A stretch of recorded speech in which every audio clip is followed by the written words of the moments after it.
একজন মানুষ মারা যাওয়ার পর থেকেই ওর কবরের পাশে কুকুর কান্নাকাটি করে, মাটিও খনন করে ফেলতে চায়। এটার ব্যাখ্যাটা কি জানতে চাচ্ছি। যখন কোনো মানুষকে দাফন করা হয় এবং দাফন করা শেষ হলে দেখা যায় কোনো এক লোকের মাধ্যমে কবরের উপর পানি দেয়, এটা কতটুকু শরীয়ত সম্মত? এরপরে প্রশ্ন হলো, আমাদের দেশে অনেক আলেম জাদুটোনা তাবিজ দেয়, এটা কোরআন হাদিস দ্বারা কতটুকু যুক্তিসঙ্গত? এরপরে প্রশ্ন হলো, কবরের পাশে গিয়া বিনা ওযুতে দোয়া করা যাবে কিনা?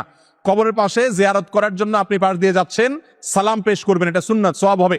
কবরবাসীকে সালাম দিবেন, শান্তির দোয়া করে যাবেন, তাতে কবরবাসীর উপকার হবে, আপনারও স্মরণ হবে মৃত্যুর কথা কবর জিয়ারত করলে। তো এই সালাম দেওয়ার জন্য অজু কোনো আবশ্যক না, বিনা অজুতে সালাম দিলেও আপনার কবর জিয়ারত হয়ে যাবে। তবে অজু অবস্থা করলে তো অবশ্যই ভালো। অতএব কবরের পাশ দিয়ে রাস্তা আছে, রাস্তা দিয়ে আপনি হেঁটে যাচ্ছেন, যাওয়ার সময় সালামুন আলাইকুম দারা কওমুল মুমিনিন, হে ঈমানদাররা যারা কবরে শায়িত আছে তোমাদের প্রতি শান্তি বর্ষিত হোক, ওয়া ইন্না ইনশাআল্লাহু বিকুম লাহিকুন, আমরা তোমাদের পর চিরে আসতেছি, আমরাও কবরে আসবো এক সময়। এরকম দোয়া করা, সালাম দেওয়াটা সুন্নাত, এটার জন্য অজু আবশ্যক নয়। অজু ছাড়াও আপনি সালাম দিতে পারবেন, কোনো অসুবিধা নাই। মাঝে মধ্যে দেখা যায় যে মানুষকে কবর দেওয়ার পরে চারকুল পড়ে চারজন লোক কবরের চার কোণে 4টা করে গাছ রোপণ করে, এটা কতটুকু শরীয়ত সম্মত? এ ব্যাপারেও কোনো নির্দেশনা নবী করিম সাল্লাল্লাহু আলাইহি ওয়াসাল্লাম হাদিস থেকে আছে বলে আমাদের জানা নেই। কোনো নির্দেশনা নেই যে চারজন চার কোণায় দাঁড়াবে, 4টা খুঁটি ধরবে, 4টা গাছ ধরবে, তারপর সেটা লাগাবে, এরকম কোনো কথা নেই। তবে হ্যাঁ, কবরস্থানের উপরে গাছ লাগানো যেতে পারে, কবরস্থানের উপরে গাছ লাগাবেন, ঘাস লাগাবেন, ফুল লাগাবেন, এগুলোতে কোনো অসুবিধা নাই। কিন্তু যে 4 কোণায় 4জন দাঁড়াবেন এবং 4টা খুঁটি রোপণ করবেন, এরকম কোনো নির্দেশ হাদিস থেকে দেওয়া হয়নি। এরপরে প্রশ্ন হলো, আমাদের দেশে অনেক আলেম জাদুটোনা তাবিজ দেয়, এটা কোরআন হাদিস দ্বারা কতটুকু যুক্তিসঙ্গত? খুবই সুন্দর প্রশ্ন। অনেক মসজিদের ইমাম সাহেব আছেন, অনেক আলেম সাহেব আছেন, অনেক মুয়াজ্জিন সাহেব আছেন, অনেক হুজুর সাহেব আছেন, ইয়া লম্বা দাড়ি, লম্বা জুব্বা, সবই ঠিক আছে, কিন্তু ওনার কাছে গেলে আপোষের তাবিজ দেয়, আবার বিচ্ছেদের তাবিজ দেয়, আবার আপনার একজন আরেকজনের পিছনের শত্রুতা উদ্ধারের তাবিজ দেয়, আছে না নাই? এই মানুষগুলো এই অপকর্ম যে করছে নিজেরাও জানে না যে দাড়ি টুপি অথবা ইসলামী লেবাস পোশাক পরেও তিনি যে হারাম কাজে লিপ্ত তিনি নিজে জানেনও না। কোন মুসলমানকে কারোর ক্ষতি করার জন্য সহযোগিতা করা কি জায়েজ না জায়েজ? সওয়াবের কাজ না গুনার কথা? তাহলে হারাম কাজ কবিরা গুনাহ যে হুজুর করেন, সে হুজুর করলেও সেটা কি হবে? কবিরা গুনাহ হবে। কোন মসজিদের ইমাম যদি এরকম কোন তাবিজ কবজ দেয়, এরকম কোন কায়ে কারবার করে, তাহলে সেই রকম ইমামকে নসিহত করতে হবে, না সরে আসলে এই ইমামকে পরিবর্তন করতে হবে। কারণ তিনি এই যে স্বামী স্ত্রীর মধ্যে ঝগড়া লাগানো, অমুকের বিষয়ে তমুককে লাগানো, ক্ষয়ক্ষতি করার তাবিজ দেওয়া এবং এই জাতীয় জাদু মন্ত্র কুফরি কালাম এগুলোর আশ্রয় নিচ্ছেন। অতএব এরকম ব্যক্তিকে নসিহা করতে হবে অথবা তাকে ইমামতি থেকে সরাতে হবে। আল্লাহ তাআলা আমাদের যারা এই সমস্ত কাজে লিপ্ত না জেনে তাদেরকে হেদায়েত দান করুন, বলুন আমিন। যখন কোনো মানুষকে দাফন করা হয় এবং দাফন করা শেষ হলে দেখা যায় কোনো এক লোকের মাধ্যমে কবরের উপর পানি দেয়, এটা কতটুকু শরীয়ত সম্মত? ভাই, কেউ মারা গেলে তার কবরের উপরে নিয়মিত পানি দেওয়ার বিশেষ কোনো ফজিলত নাই। তবে যদি কেউ বিশেষ উদ্দেশ্যে দেয় তাহলে সেটা তার উদ্দেশ্য সাধন হতে পারে, যদি কোনো দুনিয়াবি উদ্দেশ্যে দেয়। যেমন একটা গল্প আছে না, যে কোন মহিলা তার স্বামীকে মৃত্যুর আগে ওয়াদা করাইছে যে তুমি আমাকে কথা দাও, আমার মৃত্যুর পর যতদিন আমার কবর ভিজা থাকবে ততদিন তুমি শুকানোর আগ পর্যন্ত বিয়ে করবা না। স্বামী বলছে ঠিক আছে, ওয়াদা করলাম। তো স্বামী মারা যাওয়ার পর, ওই বউ মারা যাওয়ার পরে স্বামী এবার দেখে যে কবর আর শুকায় না, 2-4 মাস হয়ে গেছে, কিন্তু তারপরও কবর শুধু ভিজাই থাকে। চিন্তা করলো ব্যাপারটা কি। পরে একদিন দীর্ঘ সময় পর্যন্ত দূর থেকে মনিটর করছে যে কোত্থেকে কবর ভিজে। পরে দেখে যে ওই মহিলার ভাই এসে কবরের উপরে পানি ফেলা দিয়ে যায় প্রতিদিন একবার করে। তো ধরে জিজ্ঞেস করছে ব্যাপারটা কি, বলে যে আপা আমাকে মরার আগে ওসিয়ত করে গেছে যে ভাই যতদিন আল্লাহ তোরে হায়াতে বাঁচায় রাখে প্রতিদিন আমার কবরের উপর 1 বালতি করে পানি ঢালবি। তো এখন কবরের উপরে পানি ঢালার যে কথা বলছেন, এরকম কোন উদ্দেশ্যের জন্য যদি কেউ পানি ঢালে তার উদ্দেশ্য হয়তো হাসিল হতে পারে, সেটা আরেক জিনিস।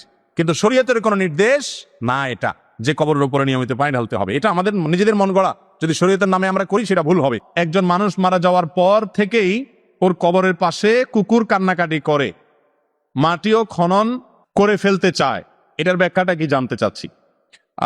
কারোর কবরের কাছে যদি কুকুর গিয়ে ছটফট করে, অস্থির হয়, কান্নাকাটি করে, মাটি খুঁড়ে ফেলতে চায়, তাহলে কি কারণে আল্লাহ তাআলা ভালো জানেন। কুকুরের কোনো সমস্যা থাকতে পারে, ওখানে কুকুরের কোনো কিছু থাকতে পারে। তবে একটা হাদিস থেকে আমরা জানতে পারি কবরের যে আযাব হয় মানুষের, এটা মানুষ শুনতে পায় না, কিন্তু চতুষ্পদ জন্তুদের অনেকেই শুনতে পায়। আল্লাহ রাব্বুল আলামিন যাকে শোনাতে চান সে শুনতে পায়। এবং সবসময় যে এটা ফিল করে তারা অস্থির হয় তাও না, কিন্তু এরকমটি ঘটে, এরকম বিভিন্ন হাদিস থেকে জানা যায়। এজন্য কুকুর কোনো কবরের উপর এরকম করলে আমরা নিশ্চিত নই যে সে কবরে আযাব হচ্ছে, ওই ব্যক্তির প্রতি ক্ষুধারণা করার সুযোগ নেই। তবে হ্যাঁ, অবশ্যই একজন মুসলমান হিসেবে ওই কবরবাসীর জন্য দোয়া করা, তার জন্য আল্লাহর কাছে মাগফিরাত কামনা করা, তার জন্য দান সাদকা করা, এই কাজগুলো আমরা করব। সেই সাথে এর অন্য কোনো কারণ আছে কিনা সেটাও গবেষণা করে বের করার চেষ্টা করব। আল্লাহ তাআলা আমাদের সবাইকে কবরের আযাব থেকে বেঁচে থাকার তৌফিক দান করুন। বিবাহের সময় স্ত্রী যদি স্বামীকে দ্বিতীয় বিবাহ না করার শর্ত দেয়, তাহলে স্বামী কি সেটা মানতে বাধ্য? খুব দরকারি প্রশ্ন। বিবাহের সময় যদি কোনো মেয়ে মানুষ, পাত্রীপক্ষ বা পাত্রী নিজে যদি পাত্রকে শর্ত দেয় যে তোমার সঙ্গে বিবাহ বন্ধনে আবদ্ধ হচ্ছি, তবে শর্ত হলো তুমি আমাকে বিবাহ করার পর আর কোনো সতী আনতে পারবা না, আমার দ্বিতীয় বিয়ে করতে পারবা না, শর্ত দিলাম। স্বামী যদি সেই শর্ত মেনে বিয়ে করে, যে ঠিক আছে শর্ত মানলাম, এই শর্ত যদি মেনে বিয়ে করে, তাহলে স্বামী পরে আর বিয়ে করতে পারবে কি না? তো এটার উত্তরে ওলামায়ে কেরামের অনেকেই বলেছেন যে স্বামী আর দ্বিতীয় বিয়ে করতে পারবেন না। যদি করেন বিয়ে হয়ে যাবে, কিন্তু স্ত্রী তার সংসার করা না করার ব্যাপারে ইখতিয়ার থাকবে, বিবাহ ভাঙার উদ্যোগ নেওয়ার ক্ষমতা এবং অধিকার স্ত্রীর থাকবে। অর্থাৎ স্ত্রী স্বামীর কাছ থেকে তালাক চাইতে পারেন এবং যথাযথ নিয়মে বিবাহ ভঙ্গের জন্য উদ্যোগী হতে পারেন, অধিকার তার থাকবে, কারণ তিনি শর্ত দিয়েছেন। আর আল মুসলিমুনা আলা শুরুতিহিম, মুসলমান যে শর্ত করবে ওই শর্ত তাকে রক্ষা করা আবশ্যক। নবী করিম সাল্লাল্লাহু আলাইহি ওয়াসাল্লাম বুখারীর হাদিসে বলেছেন, আহাক্কু শুরুতি আন তুফু বিহি মা মাস্তাহলালতুম বিহিল ফুরুজ, যার অর্থ হলো বিয়ের সময় যে সমস্ত শর্ত দেওয়া হয় বা যে শর্ত দেওয়া হয়, ওই শর্ত রক্ষা করাটা অনেক গুরুত্বপূর্ণ। অন্য শর্তের মধ্যে এই শর্ত রক্ষা করাটা আরো বেশি গুরুত্বপূর্ণ। এই জন্য বিয়ের সময় কোনো স্ত্রী যদি শর্ত দেয় যে আমাকে বিয়ে করছো ভালো কথা, কিন্তু আমি তোমার গ্রামের বাড়িতে কিন্তু থাকবো না, এটা যদি তুমি মেনে নিতে পারো তাহলে বিয়ে করো। এটা মেনে যদি বিয়ে করেন তাহলে ঠিকই বউরে কোথায় রাখতে হবে? শহরে রাখতে হবে। অর্থাৎ বিয়ের সময় যে শর্ত দিবে ওই শর্ত মানতে হবে। আবার অনেক ওলামা ইকরাম বলেছেন এই শর্ত ফাসেদ, এই শর্ত কোনো গ্রহণযোগ্য শর্ত নয়। তো যাই হোক, প্রথম মত অনুযায়ী যদি বিয়ের সময় এরকম শর্ত দেয়, স্বামী সে শর্ত মানবে। যদি সে শর্ত ভঙ্গ করে, তালাক হয়ে যাবে না, সম্পর্ক টিকে থাকবে।